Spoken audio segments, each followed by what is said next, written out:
امیر اہل سنت کہلانے کے اصل حقدار مولانا الیاس قادری ہی ہیں یا کوئی اور؟ جانتے ہیں کچھ منٹ میں۔ تو نئے دوست چینل کو سبسکرائب کر لیں۔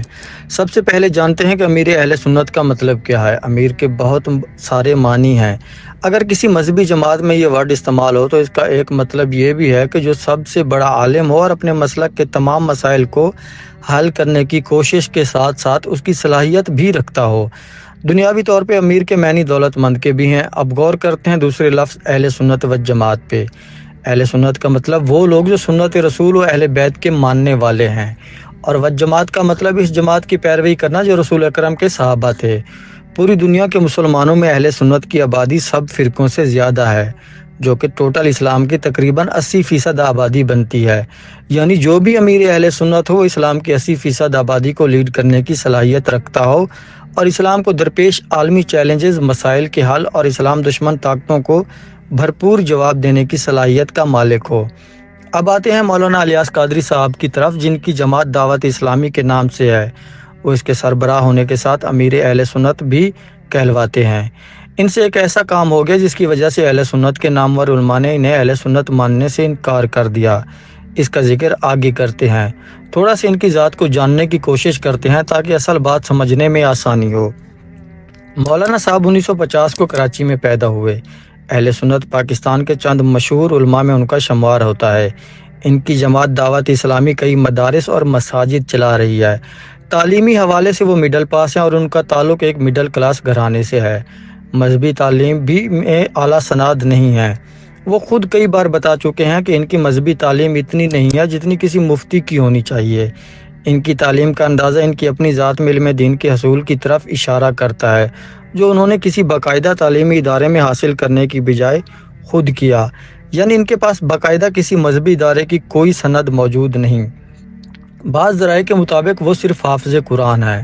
انہوں نے اپنے ہی بیٹے کو اپنی جماعت سے کیوں نکال دیا؟ لیکن اس سے پہلے بتاتا چلوں کہ وہ کون سا کام تھا جس کی وجہ سے اہل سنت کے بڑے بڑے علماء نے ان کے خلاف بیان دیا اور ان کے اقدام کو اہل سنت کے اصولوں کی خلاف ورزی کہا۔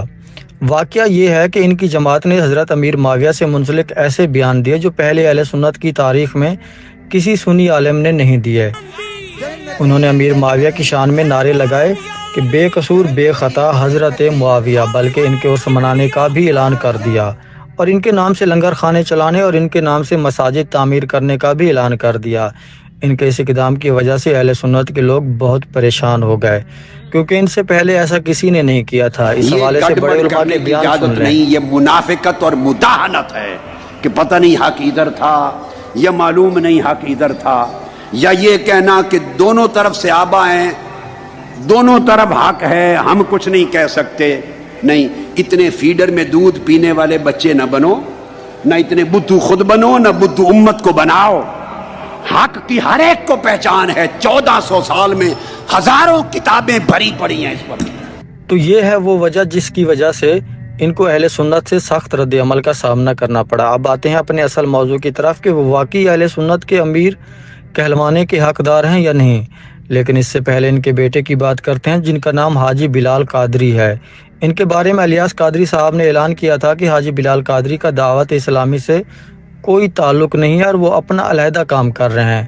مزید کہا کہ تنظیمی کاموں کی وجہ سے ان کا والد سے اختلاف تھا اور دونوں کی سوچ میں کافی فرق تھا۔ کیا مولانا الیاس قادری ہی اہل سنت کے امیر ہیں یا اس کا کوئی اور حقدار ہے؟ سب سے پہلے بات کرتے ہیں پاکستان کے سنی علماء کی۔ مفتی منیب الرحمان بہت بڑے عالم میں اسلام سمجھے جاتے ہیں۔ ان کے علم کی قدر پوری دنیا کے مسلمان کرتے ہیں۔ ڈاکٹر طاہر القادری، جب پوری دنیا دہشت گردی کو اسلام سے جوڑ رہی تھی تو طاہر القادری نے فتویٰ دے کر دہشت گردوں کو اسلام سے خارج قرار دیا۔ ان کا یہ فتویٰ مغرب میں بہت وائرل ہوا۔ اس کے علاوہ انہوں نے 1000 سے زائد کتابیں لکھ کر عالمی ریکارڈ بنایا۔ مغربی دنیا کو باور کرایا کہ دہشت گردی کا اسلام سے کوئی تعلق نہیں ہے، بلکہ اسلام کہتا ہے کہ ایک انسان کا قتل پوری انسانیت کا قتل ہے۔ مفتی تقی عثمانی، آپ بہت بڑے عالم دین اور کئی کتابوں کے مصنف ہیں۔ مفتی اعظم برطانیہ، منیب الرحمان، مفتی ابو سعید احمد امریکہ، مفتی شوکت علی کینیڈا، شیخ عبدالعزیز ابن باز سعودی عرب، مولانا حسن دائی یمن، علامہ مفتی محمد زکریا اہل سنت کے وہ عالم دین ہیں جو بہت پڑھے لکھے ہیں،